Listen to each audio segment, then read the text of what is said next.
You are listening to Single Serves. My name is Arno Martire and I am your host.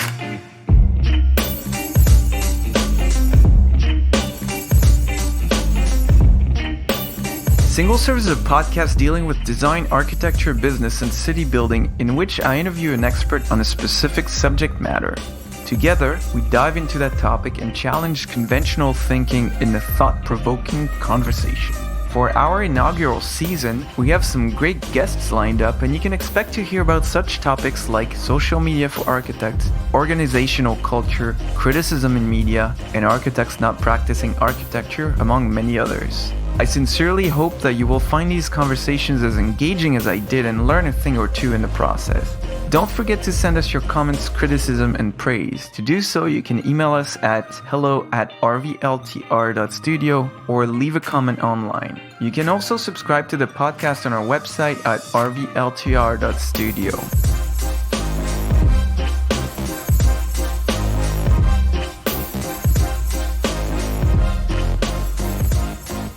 Amos Goldreich graduated from the Architectural Association in London in 1999 and subsequently worked for a number of London firms, including the likes of David Chipperfield, Stanton Williams, Haworth, Tompkins, and Feilden, Clegg, Bradley Studios. In 2010, Amos established Amos Goldreich Architecture, which is heavily involved in social projects.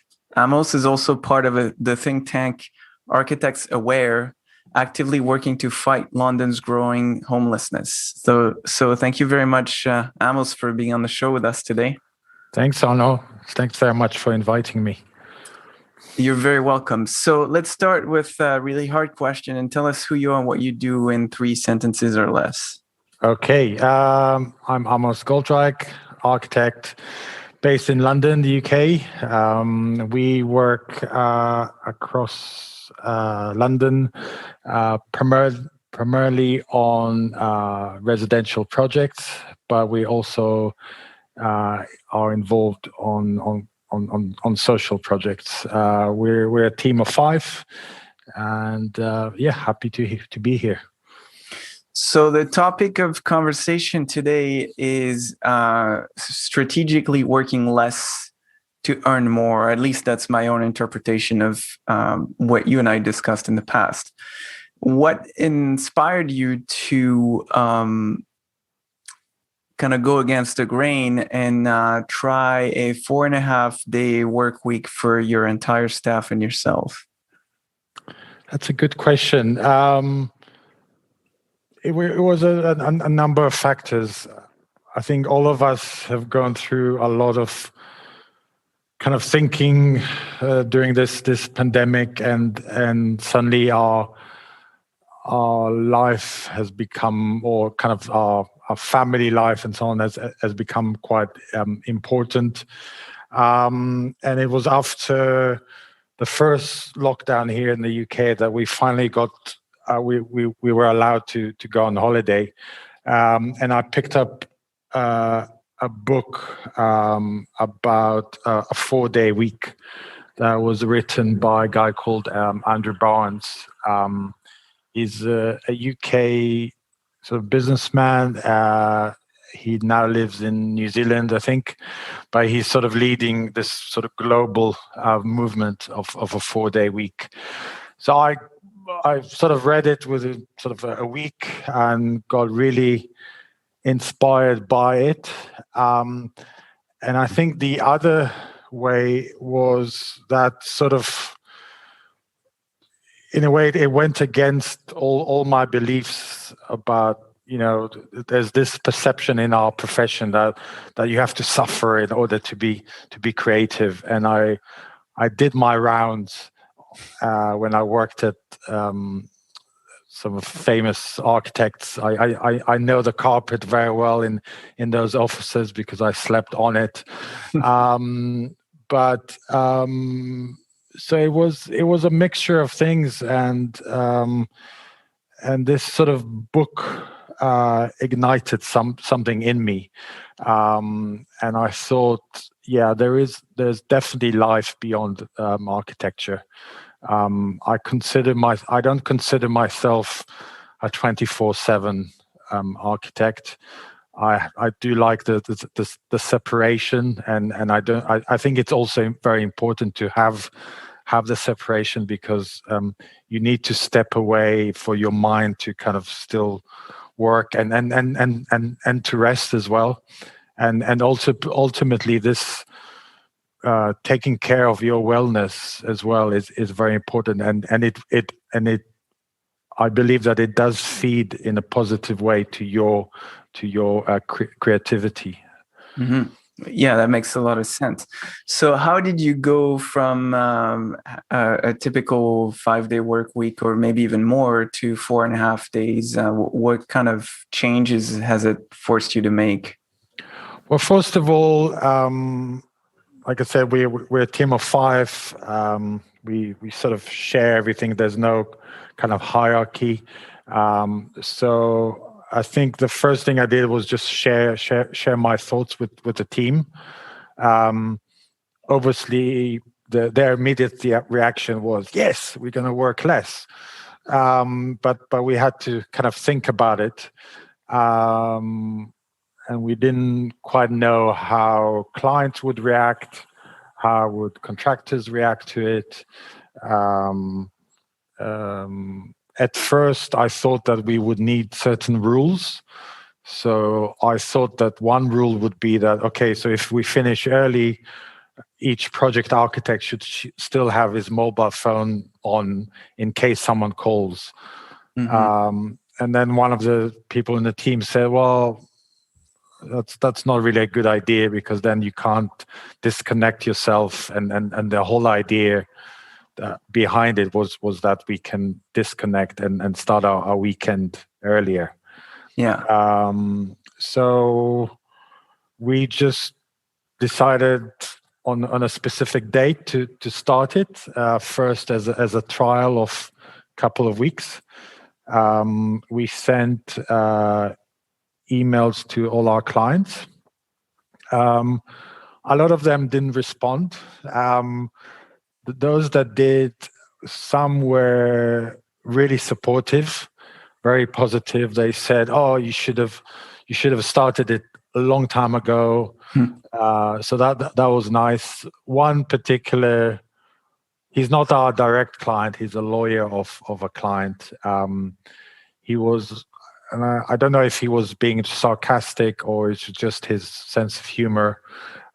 He was saying, yes, your well-being is important, but also the well-being of your clients, whatever that means. I think what is interesting to remember or kind of note that we're not in a life-death profession. We're not working in ER or A&E or so on. So and usually, so what we decided is for to finish early on Friday, because it's a quieter day anyway, and then it sort of sets yourself for the weekend. And I think the point you just made, that it's not a life and death kind of business where you would have like a doctor to be on call, something should something happen. I think it's something that tends to be very forgotten too, because you know, the deadlines that architects have to follow, at the end of the day, they're somewhat arbitrary. That not always, but you know, you with enough planning, you could literally and fairly realistically choose whatever deadline you want. So I think that's a very interesting point. What results have you seen so far? First of all, tell us how long you've been doing it, and then what kind of results you've seen. So we've been doing it for, I would say, probably 4 months. Mm-hmm. Immediate results are, I think, well, I can speak about myself, but also from the team, is that they're a lot happier. The big change that I've seen with me in particular is that it sort of eases yourself into the weekend half a day earlier. So in the past, Friday would finish at sort of 6-7. You go home, and then you usually by 10 o'clock you're falling asleep in front of the TV, and then Saturday is really a recovering day because all your adrenaline kind of drops, and then you really only have kind of Sunday to then enjoy yourself. And what it allows me is that all of a sudden Saturdays I'm a bit more alert than I used to be, because I've kind of gained up on things on Friday. So this sort of side of well-being, I think so far has been the biggest positive impact. And the way we kind of structure the week is, so Friday morning, although some people have maybe site meetings and so on, it's seen more as an admin day. So kind of between 11 and 12 people kind of think about the week ahead, and they plan their diary in terms of all the things that they need to do. And then from around 12 o'clock, we have our office meeting. So we review the past week, what's been working well, what's not working, if people need help with anything. I kind of update them on everything that's kind of happening behind the scenes.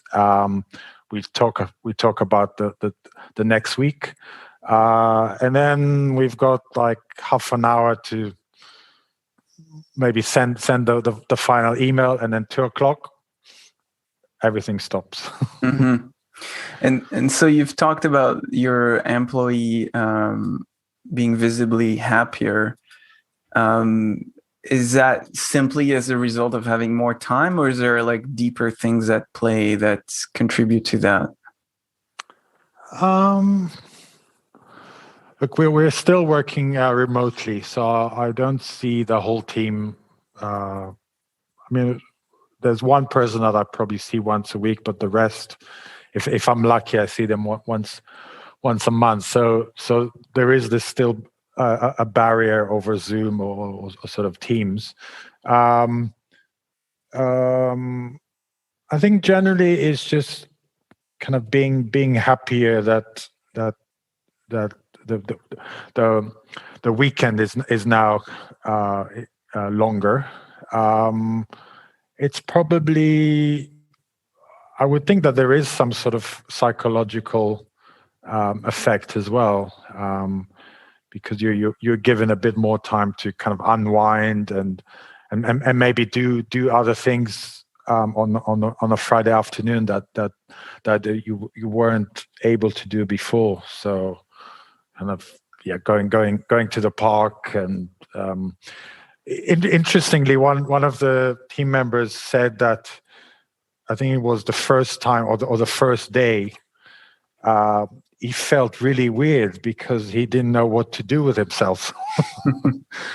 So someone gave us an advice that it's important to plan that afternoon so that you don't kind of waste it, I don't know, watching TV or something. So, but even if you plan to watch a TV, you should kind of think about it. Okay, I'm going to watch a TV and then I'm going to go to the park, and so it becomes more kind of meaningful. And it's about being deliberate, right? Yeah. How, if at all, has it affected your revenue? I think it's probably too early to say. We're still invoicing the same. So on that respect, it hasn't affected it. We're still being as productive, if not maybe slightly more.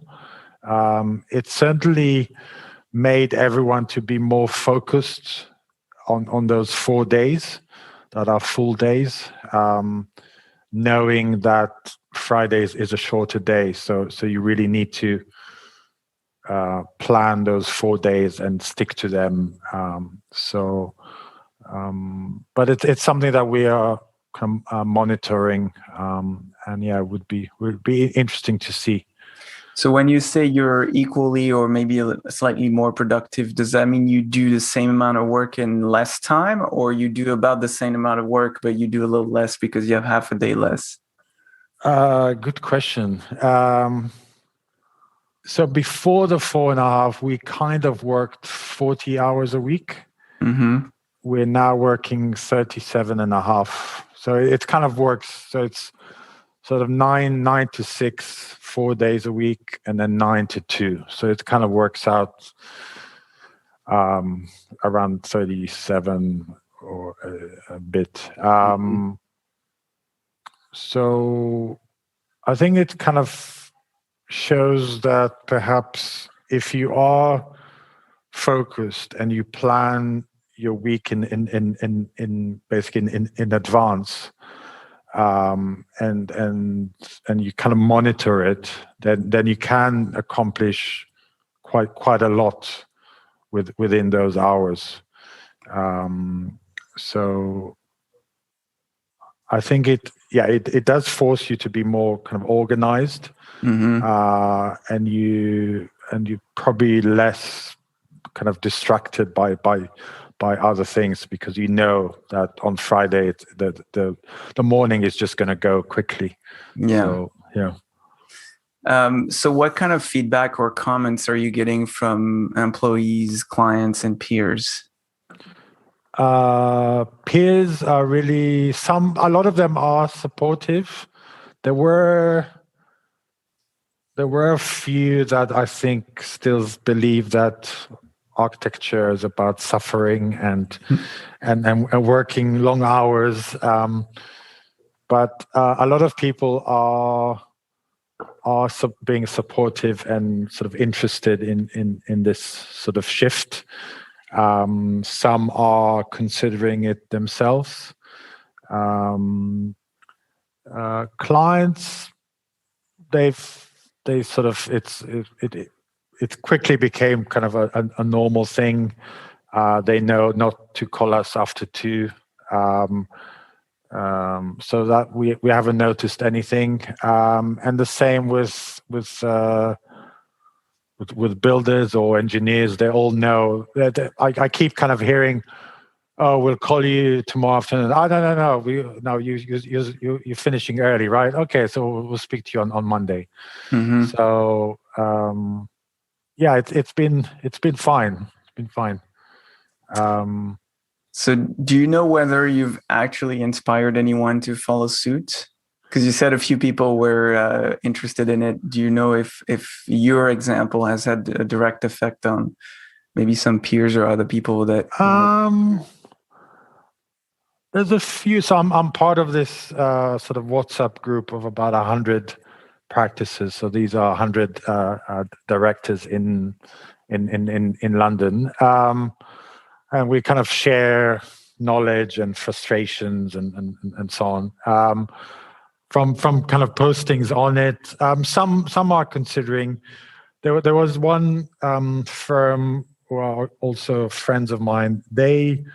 Initially, I got inspired by them as well, because they also did this shorter week, but then COVID kicked in and they kind of reverted back to a 5-day, because I think because they were working from home, that separation of work and life was completely dissolved. So they did say that they will be looking at sort of starting it again. But my plans are much bigger than only 4.5 days. So that's perfect segue to my next question: is where do you want to go next? I would like to try a 4-day week. I know it's a challenge. I don't know how precisely it's going to work, but there's a lot of research and positive things coming out from companies around the world that are implementing a 4-day week. And this is not kind of, I think you have to kind of set aside our sector for a moment. Yeah. So companies are reporting increase in revenue and productivity, actually attracting different kind of clients. The sort of the global kind of movement in that, it says that you work, salaries are still left at 100%, but you work 80%, and then it's sort of 100% productivity. So you're effectively paying people more for the same job. Yeah. So what do you have? You said there's a number of corporations outside of architecture. Maybe do you have a telling example of a success story, or maybe even a horrible failure of people who've tried the 4-day work week that you've read about or learned about?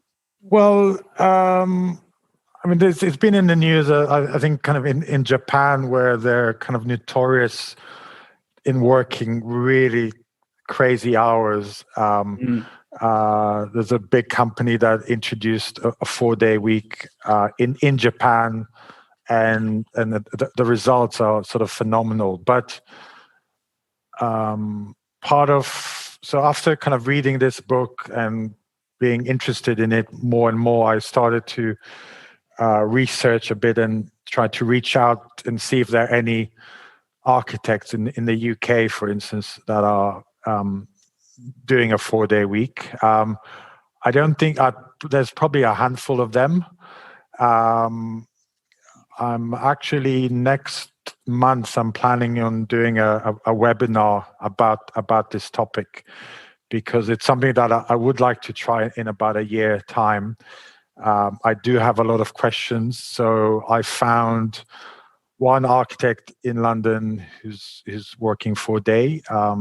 He's relatively sort of a small firm, but from initial discussions, he's kind of loving it, working really great. Another person that I spoke to, they're very successful lighting designers. They've got an office in the US. They're working internationally, and they've been working 4 days for the past 3 years. Oh, wow. And they've written a really interesting blog post about that journey, and they said that it's phenomenal what it's done to their office, the office culture. The profits are the same, if not a lot better. Productivity has improved, but interestingly, they had to set very specific rules for this to happen. So, for instance, the holiday period is reduced considerably. So, in the UK, you get 20 days plus kind of national holidays and so on. So they had to reduce that to 16 days because you're working less. So initially the staff was quite angry about it, but then when they were kind of explained the reasons and the benefits, they accepted it. Then they have a rule that all your doctor's appointments with the gas people, electricians, they all need to happen on that day off. So you can't do it on when you're working. No more personal days, as they call them. Yes. Yeah. So part of me wants to try it just to see if it can work, especially in our sector. The other part wants to prove the doubters. There's definitely a few that kind of giggled when I mentioned that I'm thinking about a 4-day week. It would be interesting to see if it can work, because I mean then it condenses everything to kind of 4-day. I mean, you still need to have time. Sort of, I was kind of thinking about myself. Although I work a lot on the business, there's some things that are kind of in the day-to-day running of the business. I might be involved in a particular project. So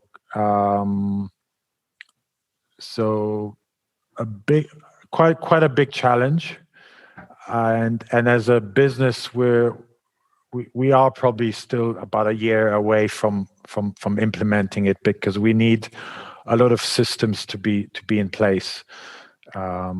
From what you've learned doing all that research, what are the most important things you need to take care of before you can move on to a 4-day week? I would say sort of systems within the office, kind of on how to do things. What I don't know yet, and it's something that I'd like to explore during this sort of webinar, is really how do you communicate that to clients, but really also to the whole sort of design team, so engineers, and especially when things are on site. That at the moment, this seems to be the biggest challenge. So if you move to a 4-day work week, would it be the same week for everyone, or would you have different staff on different schedules? So one has a day off on Friday, the other one on Monday, maybe a third one on Wednesday, kind of thing? Yeah, no, that's also a very good question. I think it really depends perhaps on the size of the office and your team. I would think that if it's a small practice like ours, you'd want some sort of continuity. So personally, I would prefer if it was a fixed day rather than, because then I think it can become a bit messy. I think in larger team, definitely you can have a more kind of staggered approach, but it could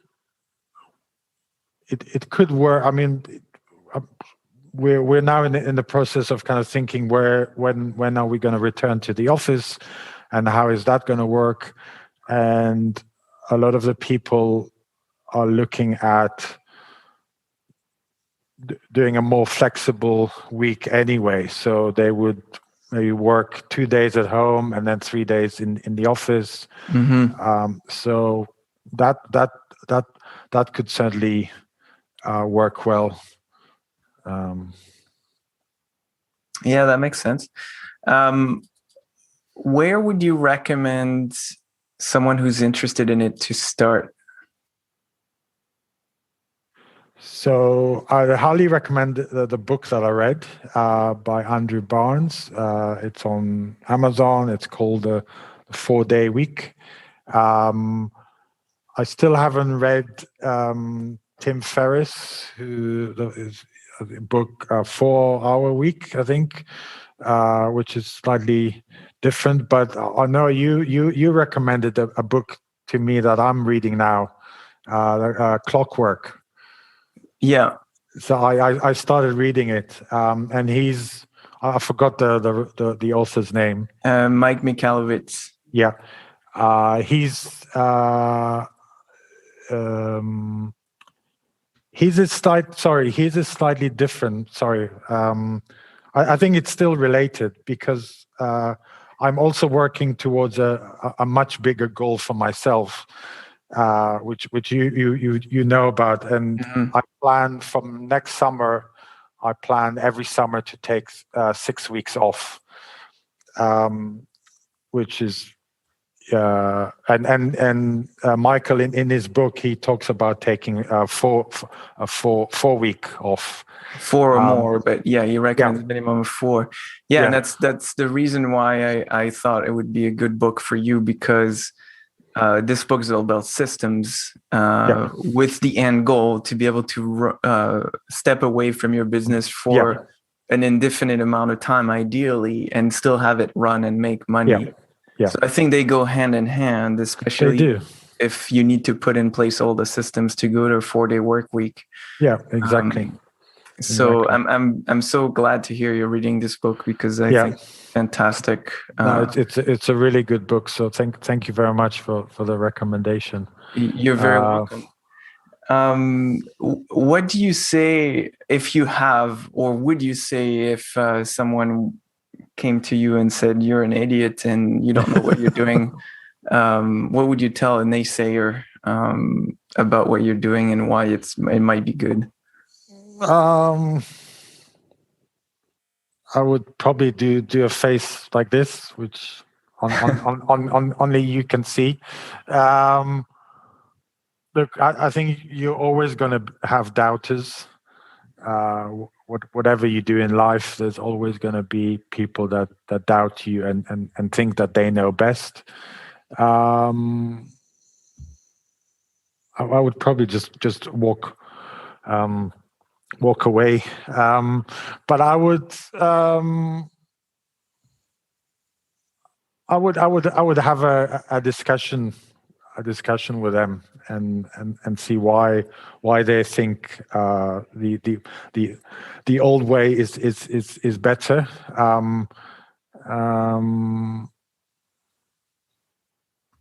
Yeah, I think. Look, I can only try it. If it doesn't work and we lose money and clients are furious and everybody is miserable, then we'll just revert back. But we will never revert to a 5-day week. So, I mean, when you think about it, it's only a couple of hours.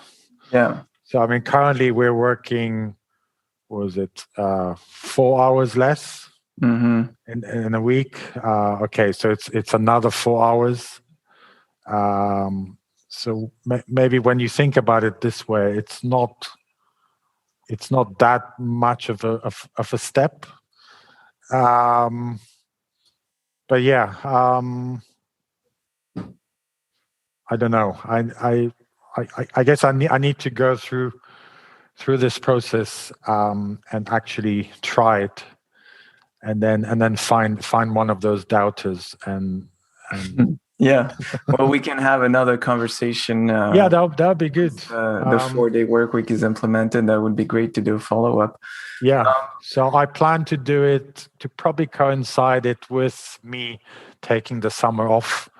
So either, I mean, I've got a very sort of defined set of goals for the next quarters, kind of reaching that summer. At some point towards that summer, we will have all the systems in place. So, we will probably start it around May or June. So we can do a follow-up in the fall 2022. Yeah, that would be good. That's great. I might be completely bruised from it, but hopefully not. Well, I can't imagine that if you've already taken the first step and everything's working fairly smoothly, you can take the next. I think at some point you can't keep reducing until you don't work at all anymore. But like you said, it's only a few hours difference. So I'm sure with a few more systems in place, some efficiencies, you can make up that the less amount, the fewer hours you have in a week by doing things differently. So you've already touched on your goal to do 4-day work week and personally take a 6-week vacation in the summer of 2022. But are there any other personal and work goals that you have in the long term that you'd like to implement? I would say currently what is kind of driving my personal development and the development of the office is that 6 weeks holiday of me stepping away. I think probably the first summer that I do it, I would still be in touch with the office once a week. But from the following summers, the idea is to completely disappear for 6 weeks. So by doing this goal as a personal goal, it's also a business goal, because the whole practice structure and systemization also needs to change for this to work. But it is a positive change. So it's like a catalyst for it. In terms of kind of bigger goals from that, it's sort of focusing more on the type of work that we want to do. So although I think the private residential project will always be our sort of bread and butter, we do want to work on more social projects. So a few years ago, we completed a shelter for victims of domestic violence in Israel.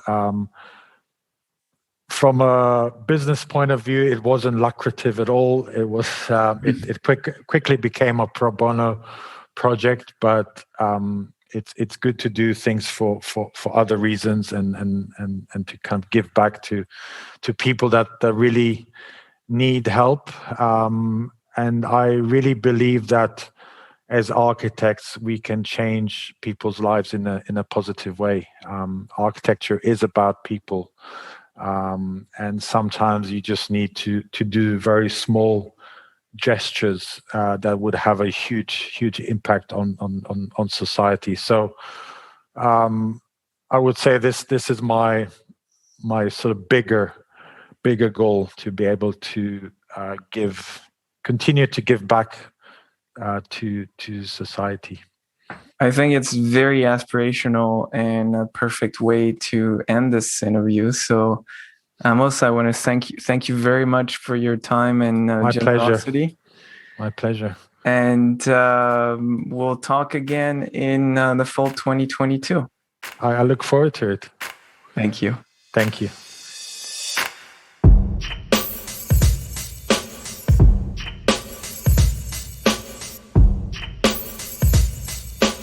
Hey, Arno here. I hope you've enjoyed this episode and that you'll come back for more. Please share with your friends and colleagues, and remember to subscribe on our website at rvltr.studio. Until next time, ciao.